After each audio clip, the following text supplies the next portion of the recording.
মায়েশা সিদ্দিকা রাদিয়াল্লাহু তাআলা আনহা বিছানার মধ্যে বসে বসে কাঁদতে লাগলেন।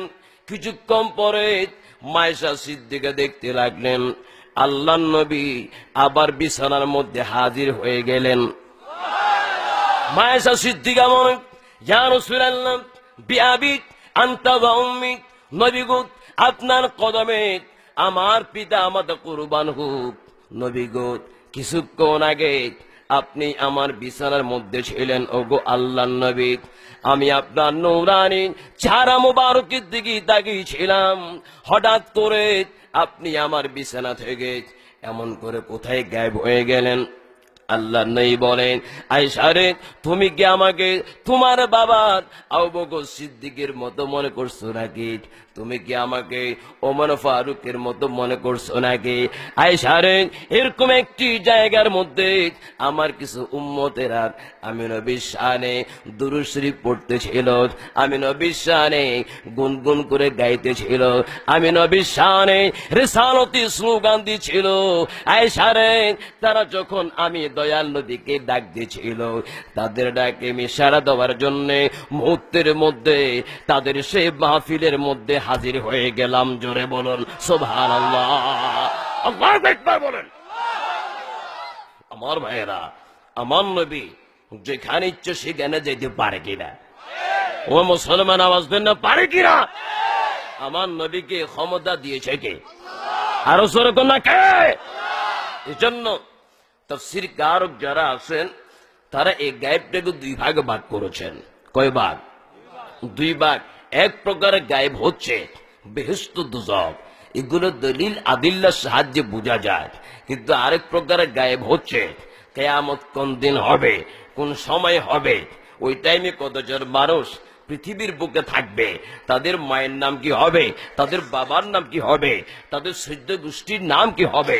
নয় নয়, মায়ের পেটের মধ্যে এটা কি ছেলে নাকি মেয়ে, এই প্রকারের এলেম আল্লাহ পাক স্পেশাল ভাবে তার প্রিয় বান্দাদেরকে দান করে থাকেন। চিৎকার দিয়ে বলুন সুবহানাল্লাহ।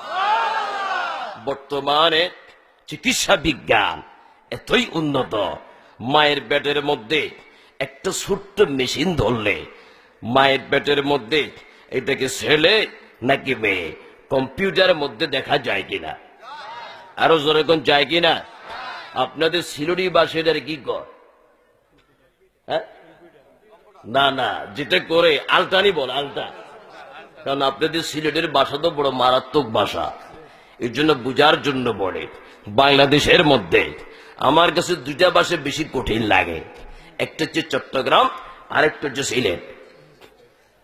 আমি আমার জীবনে প্রথম যখন সিলেট মাহফিলের মধ্যে আসলাম, আসার পরে আপনারা যেমনি ভাবে আমাকে প্রথমে পেট ভরে খাওয়াইলেন, তারাও আমাকে প্রথমে পেট ভরে খাওয়াইল। খাওয়া শেষে একটু ফ্রিজের মধ্যে করে সুপারি, পান, সাদা বাতা এগুলো নিয়ে আসলো। তা আমার তো অভ্যাস নেই, তারপরে বলতেছে সেখানে সুপারি দুই ধরনের আছে, একটা হচ্ছে কাঁচা আর একটা হচ্ছে শুকনা। তা আপনাদের একজন সিলেটি আমারে কয়, হুজুর তুমি কি শুকনা গু খাইবা নাকি ভিজা গু খাইবা? আমি অবাক হয়ে গেলাম, কিরে এতক্ষণ পর্যন্ত আমাকে পেট ভরে খাওয়ালো, আর এখন তো গু খাইতাম। তো আমার সাথে আমার তখন কেসের গুলি বিক্রি করার জন্য একজন ছিল, তো সে আমার এক, হুজুর আপনাকে গু খাইতে কয় না, এখানে সুপারি শুকনাটাও আছে, এই কাঁচাটাও আছে, আপনি কি শুকনাটা খাবেন নাকি কাঁচাটা খাবেন? এটা ওদের বাসায় ওরা এইভাবে বলেছে। কিন্তু ভাইরে, আপনাদের বাসায় কঠিন হলেও আপনাদের বাসার মধ্যে একটা মজা আছে। মারহাবা বল। আমার ভাইয়েরা, এই আলটা একটা সাধারণ মেশিন এমন ভাবে ধরলে মায়ের পেটে কি আছে এটা যদি দেখা যায়, কম্পিউটার জেনে যদি আমাদেরকে জানাইতে পারে, কম্পিউটার শুনে আমাদেরকে যদি শোনাইতে পারে, ও মুসলমান ভাইয়েরা, ডানের ভাইয়েরা, বামের ভাইয়েরা, সামনের ভাইয়েরা, পিছনের ভাইয়েরা, আওয়াজ দিয়ে বলেন, কম্পিউটারের চাইতে আমার নবীর ক্ষমতা কম না বেশি? সরকার কম না বেশি? আশ্চর্য লাগে, মেশিনের ক্ষমতা মানে, কম্পিউটারের ক্ষমতা মানে, কিন্তু আমার নবীর ক্ষমতা মানে না। এটা কি মুমিন না মুনাফিক? আরো জোরে কোন কি? আমার নবীকে গায়েবের ইলম দান করেছেন কে? আরো জোরে কোন না কে? আল্লাহ রাব্বুল আলামিন কোরআন শরীফের মধ্যে বলেন, وَعَلَّمَكَ مَا لَمْ تَكُنْ تَعْلَمُ وَكَانَ فَضْلُ اللَّهِ عَلَيْكَ عَظِيمًا। চিৎকার দিয়ে বলো সুবহানাল্লাহ। আল্লাহ পাক ডাক দিয়ে বলে, নবী গো, আপনার প্রতি বালক, আপনি নবীকে যত প্রকারের ইলম আছে সব ইলম আপনাকে দান করেছেন। আমার ভাইরা, আল্লাহ বলেন নবীকে সব প্রকারের ইলম দিয়ে দিয়েছে। আর কেউ যদি বলে রাসূলের কাছে গায়েবের ইলম নাই, সে ব্যক্তি মুমিন না মুনাফিক? আরো সরকন কি? এই আলোচ্য আয়াতের মধ্যে মা একটা শব্দ আছে। যারা মাদ্রাসার মধ্যে লেখাপড়া করতেছেন বা আলেম ওলামা যারা আছেন, আপনাদের উদ্দেশ্যে বলছে, এটা হচ্ছে অনির্দিষ্ট বাচক। এটা যদি না বাচকের পরে আসে, এটা ব্যাপকতার অর্থ দিবে। অর্থাৎ আল্লাহ আমার নবীকে এত বেশি জানিয়েছেন, আর জানানোর কোনো বাকি নাই। এত ইলম দিয়েছেন, আর কোনো ইলমের বাকি নাই। চিৎকার দিয়ে বলো সুবহানাল্লাহ। আমার ভাইয়েরা, সবচেয়ে বড় গায়েবকে আরো সরকম না কে? যে গায়েবকে আমার নবী দেখে ফেলেছেন মেরাজ রজনীতে। আর এমন কোন গায়েবী ইলম আছে আমার নবী জানবেন না? কোথায় কোন ঠিক কিনা? সবচাইতে বড় গায়েবকে আমার নবী দেখে ফেলেছেন, চিনে ফেলেছেন। আর এমন কোন গায়েবী ইলম আছে আমার নবী জানবেন না? তো যারা বলে রাসূল পাকের কাছে গায়েবের ইলম নাই, মূলত তারা মনে করে আল্লাহর চেয়ে বড় বড় কোন গায়েব আছে। মূলত ভিন্নভাবে তারাও কিন্তু এটা শিরিক করতেছে। কথা কোন ঠিক কিনা? আমাদেরকে শিরিকের ফতোয়া দেয় আর নিজেরাই মুশরিক হচ্ছে। কথা কোন ঠিক কিনা? আমার ভাইয়েরা, আমার নবীর কাছে এমন কোন কিছু বাদ নাই, এমন কোন ইলম নাই যেটা আমার নবীর মধ্যে নাই।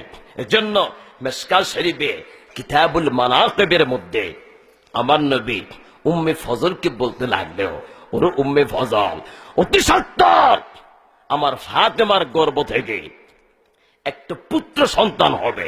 সুবহানাল্লাহ বলুন। এখনো হয়নি, কি বলতেছে? হবে, অতি সত্বর হবে। তার মানে মায়ের পেটে কি আছে সেটাও আমার নবী জানে। কোথায় কোন ঠিক কিনা? অতি সত্বর আমার ফাতেমার গর্ভ থেকে একটা পুত্র সন্তান হবে, আর সেই সন্তানটি তুমি উম্মে ফজলের হাতেই পালিত হবে। আরো সরে কোন সুবহানাল্লাহ। আর ওনার নাম হচ্ছে ইমাম হুসাইন রাদিয়াল্লাহু তাআলা আনহু। একটু সুবহানাল্লাহ বলবেন না? একবার সুবহানাল্লাহ বললে আল্লাহ পাক গোটা আসমান আর জমিনের মাঝখানে যতটুকু পরিমাণ খালি জায়গা আছে, অতটুকু পরিমাণ সওয়াব আল্লাহ পাক বান্দার আমলনামার মধ্যে দান করেন। আরো সরে কোন সুবহানাল্লাহ। ইমাম হুসাইন তিনি কে? কোন নবীর নাতি এবং কোন বাবার সন্তান এবং কোন মায়ের সন্তান? এই জন্য আমার একটা উসুল আমি সব সময় বলি, মা যদি ভালো হয় তার ছেলে ভালো হবে। কথা কোন ঠিক কিনা? মা যদি নামাজি হয় তার সন্তান নামাজি হবে। মা যদি রোজাওয়ালা হয় তার সন্তান রোজাওয়ালা হবে। আর মা যদি সিনেমাওয়ালা হয় তার সন্তানে কি হবে? সিনেমাওয়ালা হবে। ইমাম হুসাইনের মা ভালো ছিল না খারাপ ছিল? ইমাম হুসাইনের বাবা ভালো ছিল না খারাপ ছিল? শুধু ভালো নয়, তিরমিজি শরীফের হাদিস নম্বর হচ্ছে 3779। হাদিস নম্বর কত? 3779। আল্লাহ নবী বলেন, মান কুনতু মাওলাহু ফাআলিয়্যুন মাওলাহু, আমি যার মাওলা আলীও তার মাওলা। আরো সরে কোন সুবহানাল্লাহ। রাসূল বলেন, আমি যার মাওলা আলীও তার কি মাওলা। তো বর্তমানে আমাদের দেশের মধ্যে আহলে হদস নামক একটি সম্প্রদায় বের হয়েছে। তারা বলে মাওলানা বলা নাকি শিরক। তার মানে কি আমার নবী কি শিরিক করছে? আরো জোরে গল। তার মানে যারা শিরিকের ফতোয়া দেয় তারা আমার নবীর বিরুদ্ধে মূলত দিয়েছে, আর যারা আমার নবীর বিরুদ্ধে ফতোয়া দিবে, রসুল সম্মানের উপরে আঘাত দিবে, এরা কখনো কি মুসলমান হতে পারে? আরো সরকার মুসলমান হতে পারে? আলী তার বাওলা। কোন আলী? আমার নবী বলেছেন আমি হচ্ছে এলেমের শহর, আর ওই শহরের দরজা হচ্ছে আমার আলী। এই কথা শোনার পরে শের খোদা আলী সবার কাছে বলে বলে বেড়াতে লাগলো যে আজকের পর থেকে নবীর সাথে একবার দেখা করবে, সেই ব্যক্তি আমি আলীর সাথে 2 বার দেখা করতে হবে। সাহাবায়ে কেরাম আমার নবীর কাছে আসলেন। নবী গো, আলীতে কি বলতে লাগলো? আমার নবী হযরতে আলীকে ডাক দিলেন, আলী রে আমার সামনে আসো। আসলেন, তুমি এগুলো কি বলতেছ? কই নবী গো, আমি কোথায় বললাম? সবকিছু তো আপনি বলেছেন। আপনি বলেছেন আপনি হচ্ছেন এলেমের শহর, আর ওই শহরের দরজা হচ্ছে আমি আলী। নবী গো, দরজা দিয়ে ঢুকে আপনার সাথে তো একবার দেখা হবে, আর আমি যেহেতু দরজা দিয়ে ঢুকতে একবার, বাহির হতে একবার, আমার সাথে 2 বার, আপনার সাথে একবার। চিৎকার দিয়ে বলুন সুবহানাল্লাহ।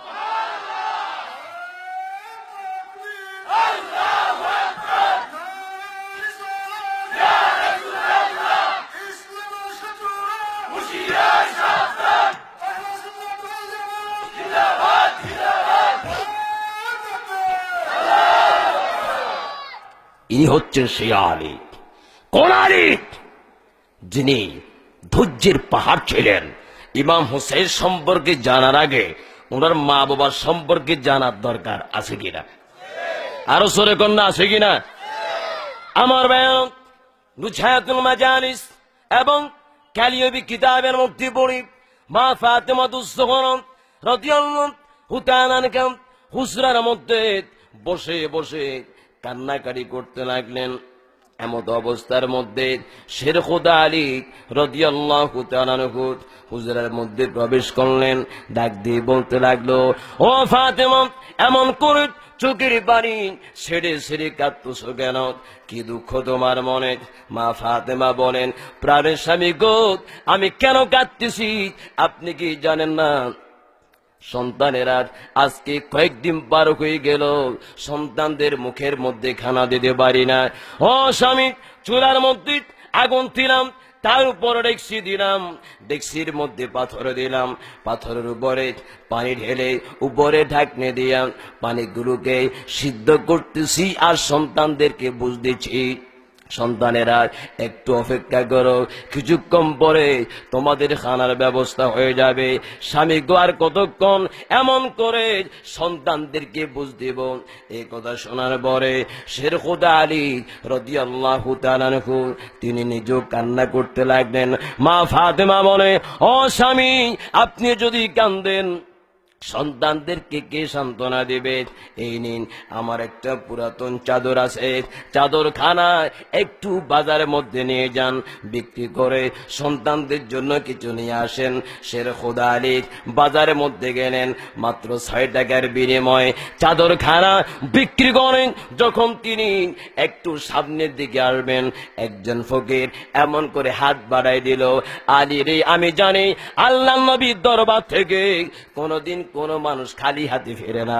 আল্লাহ নবী সাহাবীরা কোনদিন কাউকে নিরাশ করে না। আলী রে, আজকে কয়েকদিন পার হয়ে গেল, আমার পেটের মধ্যে খানা পড়ে না। আলী রে, পারলে কিছু তুমি আমাকে দান করো। এ কথা শোনার পরে হযরতে আলীর মনের মধ্যে চলে আসলো, মান জা বিল হাসানাতি ফালাহু আশরু আমসালিহা। যে ব্যক্তি আল্লাহর রাস্তার মধ্যে একটা ভালো কাজ করবে, একটা টাকাও দান করবে, আল্লাহ রাব্বুল আলামিন তাকে তার 10 গুণ প্রতিদান দিয়ে দিবে। সুবহানাল্লাহ বলেন। হযরত আলী সঙ্গে সঙ্গে 6টা টাকা ওই ফকিরকে দান করে দিলেন। দান করে একটু সামনের দিকে যখন আসবেন, একজন উটওয়ালার সাথে সাক্ষাৎ হয়ে গেল। উটওয়ালা বলতে লাগলো, আলী রে, আমি জানি আল্লাহ নবীর দরবার থেকে কোনদিন কোন মানুষ খালি হাতে ফিরে না। আল্লাহ নবী সাহাবীরা কোনদিন কাউকে নিরাশ করে না। আলী রে, আমার এই উটটা তোমার কাছে বিক্রি করতে চাই, আমার উটখানা তুমি নিবানি। হযরতে আলী কেমন সাহাবী ছিলেন, নিরাশ করতেছেন না। তিনি বলতেছে, ওরে আল্লাহর বান্দা, আমার কেনার ইচ্ছা আছে, কিন্তু আমার কাছে কোনো টাকা নাই। সুবহানাল্লাহ বল। দেখেন, নিরাশ করতেছে না, বলতেছে আমার কেনার ইচ্ছা আছে, কিন্তু আমার কাছে কোনো টাকা নেই। ওই ব্যক্তি বলে, আলী রে, আমি তোমার কাছে বাকি দিয়ে বিক্রি করব। সুবহানাল্লাহ বলেন। কত দিতে হবে? 100 টাকা দিতে হবে। হযরতে আলী 100 টাকা বাকি দিয়ে ওটখানাকে ক্রয় করে একটু যখন সামনের দিকে যাচ্ছিলেন, আরেকজন ব্যক্তির সাথে সাক্ষাৎ হয়ে গেল। ওই ব্যক্তি বলতে লাগলো, আলী রে, তোমার ওটটা দেখতে অনেক সুন্দর, আমি তোমার কাছ থেকে উটখানাকে কিনতে চাই, কিন্তু আলী রে, আমি 160 দিরহামের বেশি দিতে পারবো না। জোরে বলুন সুবহানাল্লাহ। আরে জোরে বল সুবহানাল্লাহ। আমার ভাইয়েরা, হযরতে আলী কি দামের কথা বলেছে? এর কথা বলেন না কেন? দামের কথা বলেছে? ওই ব্যক্তি নিজ থেকে বলতেছে, আমি 160 দিরহামের বেশি দিতে পারবো না। হযরতে আলী বলেন, ওরে আল্লাহর বান্দা, আমি তো ওটখানাকে মাত্র 100 টাকার বিনিময়ে ক্রয় করেছি, তুমি আমাকে এত টাকা দিচ্ছ কেন? ওই ব্যক্তি বলে, আলী রে, আমি এই জন্য তোমাকে আগ থেকে দামটা বলে দিলাম, কারণ আমার কাছে 160 টাকার মতো সামর্থ্য আছে, এর বেশি আমি তোমাকে দিতে পারবো না, এই জন্য তোমাকে আমি আগ থেকে বলে দিলাম। হযরতে আলী তারপরও সঠিক কথা বলে দিলেন। ওই ব্যক্তি বলে, আলী রে, তাহলে তো অনেক ভালো হলো, তুমি 60 টাকা লাভ করতে পারলা। হযরতে আলী 160 টাকার বিনিময়ে উটখানাকে বিক্রি করে যখন একটু সামনের দিকে যাচ্ছিলেন, আবার প্রথম ব্যক্তির সাথে সাক্ষাৎ হয়ে গেল। ওই ব্যক্তি বলে, ওরে আলী, আমি দেখেছি তুমি আমার উটখানাকে বিক্রি করে দিয়েছ, আমার পাওনা তুমি আমাকে বুঝাই দাও।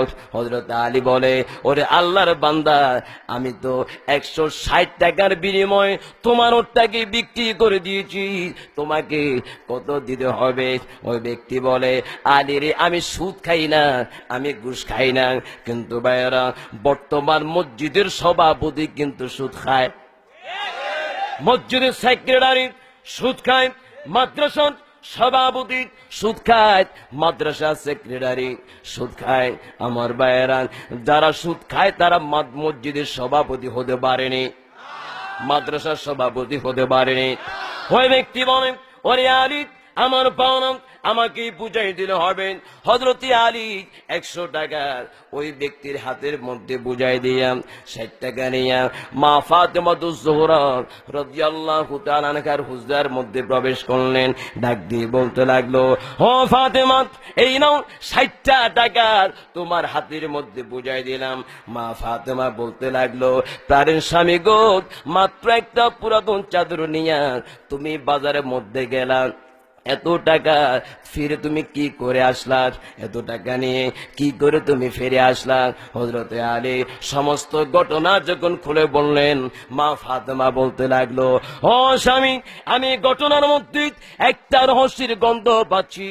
স্বামী গো, এই টাকা আমি এমনি গ্রহণ করতে পারবো না, চলো যাই আল্লাহ নবীর দরবারের মধ্যে চলে যাই, সেখানে গেলে একটা সমাধান পাওয়া যাবে। জোরে বলুন সুবহানাল্লাহ। আল্লাহু আকবার বলেন। কি বলেন? আমার নবীর দরবার মধ্যে গেলে সমাধান পাওয়া যায় কিনা? আরো সেরকম যায় কিনা? আমার নবীর দরবারে শুধু সমাধান না, আমার নবীর দরবার মধ্যে গেলে জান্নাত পাওয়া যায়। আরো সেরকম সুবহানাল্লাহ। মুসলিম শরীফের হাদিস এবং মিশকাত শরীফের বাবুস সুজুদে ওয়া ফাদলিহির মধ্যে এই হাদিস কানাকে আনা হয়েছে। হযরত রবিয়া ইবনে কাব আসলামী রাহমাতুল্লাহি আলাইহি আমার নবীর জন্য হাজত এবং উজুর বাড়ি নিয়ে আসলেন। নবী গো, এই নিন উজুর বাড়ি। আমার নবী কি জন্য যে খুশি হয়ে গেলেন, বলতে লাগলো, ওরে রবিয়া ফাকালা লিসাল, তুমি আমার কাছে আজকে যা চাওয়ার আছে আমার কাছ থেকে চেয়ে নাও। আমার ভাইয়েরা, এই কথা কে বলতে পারে? যিনি দিতে পারে। কোথায় কোন ঠিক কিনা? এই কথা কে বলতে পারে? যিনি দিতে পারে। বলতেছে রবিয়ারে, কিয়ামত পর্যন্ত যা চাবার আছে আমার কাছ থেকে চেয়ে নাও। রবিয়া বলতে লাগলেন, ফাকুলতু আসআলুকা মুরাফাকাতাকা ফিল জান্নাহ। নবী গো, আপনার কাছে টাকা চাই না, পয়সা চাই না, দুনিয়ার কোনো নাজ নেয়ামত চাই না। নবী গো, শুধু একটা জিনিস চাই, দুনিয়ার বুকে আপনার পাশে থেকে যেমনি ভাবে আপনার খেদমত করতেছে, জান্নাতের মধ্যে আপনার পাশে থেকে আপনার খেদমত করতে চাই। আরো সরে কোন সুবহানাল্লাহ। আমরা আমাদের দয়ার নবীর খেদমত করতে চাই কিনা? আরো সরে কোন চাই কিনা? আমার নবীর খেদমতের মধ্যে শান্তি আছে কিনা? আরো সরে কোন আছে কিনা? আজকে সে নবীর মর্ম আমরা বুঝি না। বাইরে ছোটবেলায় শুনেছি মায়ের দুধের ঋণ নাকি শোধ করা যায় না। কথা কোন ঠিক কিনা? তাহলে আমার নবীর ঋণ কি করে শোধ করবেন? আমরা ছোটবেলায় একটা কথা শুনেছি, কইতার নেই আর বলবো নে। আবার আমি যাওয়ার পরে সমালোচনা করবেন না তো, হুজুরে গান গাইছে, সমালোচনা করবেন নি কেন? এটা বুঝার জন্য বলতেছি। ছোটবেলায় শুনেছি, এক দান দুধের দাম, কাঠিয়া গায়ের চাম, পাপোশ বানাইল ঋণের শোধ হবে না, এমন দরদি ভবে কেউ হবে না আমার মাগো। আরে ভাই সুবহানাল্লাহ বলো না। মায়ের দুধের ঋণ কি কখনো শোধ করা যাবে? আরো জোরে করা যাবে? পিতা আনন্দে মাতিহিয়াত, সাগরে বাসাহিয়াত, সেই যে চইলা গেল ফিরাইল না। মায়ের দরিয়া জঠরে কত কষ্ট করে, দরিয়া জঠরে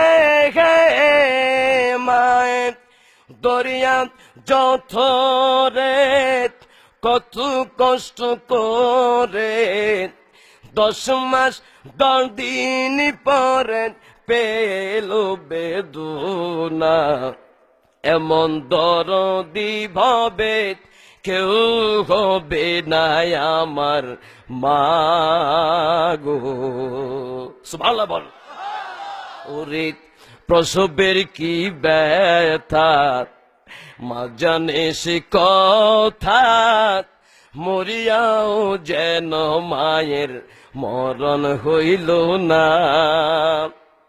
বাইরে প্রসবের কি ব্যথা, মা জানে সে কথা, মরিয়াও যেন মায়ের মরণ হইল না। মায়ের দেখিয়া সন্তানের দায়, ও কালে মা প্রাণ হারায়, কেন সে মায়ের ভক্তি রাখো না, এমন দরদি ভবে কেউ হবে না আমার মাগো। সুবহানাল্লাহ। বাইরে মায়ের দুধের যে শরীরের চামড়াকে মায়ের পায়ের নিচের পাপোশ যদি বানাই দেন, মায়ের দুধের ঋণ কি শোধ করা যাবে? আরো যেরকম যাবে। আর বুখারী মুসলিমের মুত্তাফাক আলাইহি হাদিস, আমার দয়ার নবী ডাক দিয়ে বলতে লাগলেন, উম্মতে, এই মা বাবা চাইতো আমি নবীকে বেশি ভালোবাসতে হবে। বলেন, যে জায়গায় মায়ের ঋণ শোধ করা যায় না, আমার নবীর ঋণ কি করে শোধ করবেন? কোথায় কোন ঠিক কিনা? মায়ের ঋণ শোধ করা যায় না, আমার নবীর ঋণ কি শোধ করা যাবে?